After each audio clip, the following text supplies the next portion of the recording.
ಜನಗಣತಿ ಆರಂಭವಾಗುತ್ತಿದೆ. ಆದರೆ ಅನೇಕರು ಜನಗಣತಿಯ ಹೆಸರಿನಲ್ಲಿ ನಿಮ್ಮ ಮನೆಗೆ ಬಂದು ಅನೇಕ ವಿಷಯಗಳನ್ನು ಅವರು ಕೇಳಬಹುದು. ನಿಮ್ಮ mobile number, Aadhaar card, OTP ಬಂದಿದೆ ಹೇಳಿ ಅಂತ. ಇದ್ಯಾವುದನ್ನು ನೀವು ಕೊಡೋ ಅವಶ್ಯಕತೆ ಇಲ್ಲ.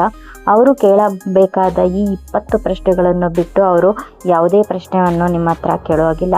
ಆ 20 ಪ್ರಶ್ನೆಗಳು ಯಾವುದು ಎಂದು ನೋಡೋಣ ಬನ್ನಿ. ಮೊದಲನೇದಾಗಿ ಕಟ್ಟಡ ಸಂಖ್ಯೆ, ಪುರಸಭೆ ಅಥವಾ ಸ್ಥಳೀಯ ಪ್ರಾಧಿಕಾರ ಅಥವಾ ಜನಗಣತಿ ಸಂಖ್ಯೆ, ಜನಗಣತಿ ಮನೆ ಸಂಖ್ಯೆ, ಮನೆಯ ನೆಲದ ಪ್ರಧಾನ ವಾಸ್ತು, ಮನೆಯ ಗೋಡೆಯ ಪ್ರಧಾನ ವಾಸ್ತು, ಮನೆಯ ಛಾವಣಿಯ ಪ್ರಧಾನ ವಾಸ್ತು, ಜನಗಣತಿ ಮನೆಯ ಬಳಕೆಯನ್ನು ಖಚಿತಪಡಿಸಿಕೊಳ್ಳುವುದು, ಮನೆಯ ಸ್ಥಿತಿ, ಮನೆಯ ಸಂಖ್ಯೆ, ಮನೆಯಲ್ಲಿ ಸಾಮಾನ್ಯವಾಗಿ ವಾಸಿಸುವ ಒಟ್ಟು ವ್ಯಕ್ತಿಗಳ ಸಂಖ್ಯೆ, ಮನೆಯ ಮುಖ್ಯಸ್ಥರ ಹೆಸರು, ಮನೆಯ ಮುಖ್ಯಸ್ಥರ ಲಿಂಗ, ಮನೆಯ ಮುಖ್ಯಸ್ಥರು ಪರಿಶಿಷ್ಟ ಜಾತಿ, ಪರಿಶಿಷ್ಟ ಪಂಗಡ, ಇತರ ವರ್ಗಕ್ಕೆ ಸೇರಿದವರೇ, ಜನಗಣತಿಯ ಮನೆಯ ಮಾಲೀಕತ್ವದ ಸ್ಥಿತಿ, ಬಾಡಿಗೆ ಮನೆನೋ ಸ್ವಂತ ಮನೆನೋ ಅಂತ, ಮನೆಯವರ ಮಾತ್ರ ಹೊಂದಿರುವ ವಾಸದ ಕೋಣೆಗಳ ಸಂಖ್ಯೆ, ನಿಮ್ಮ ಮನೆಯಲ್ಲಿ ಎಷ್ಟು ಕೋಣೆ ಇದೆ ಅಂತ, ಮನೆಯಲ್ಲಿ ವಾಸಿಸುವ ವಿವಾಹಿತ ದಂಪತಿಗಳ ಸಂಖ್ಯೆ, ಕುಡಿಯುವ ನೀರಿನ ಮುಖ್ಯ ಮೂಲ, ಕುಡಿಯುವ ನೀರಿನ ಮೂಲದ ಲಭ್ಯತೆ, ಬೆಳಕಿನ ಮುಖ್ಯ ಮೂಲ,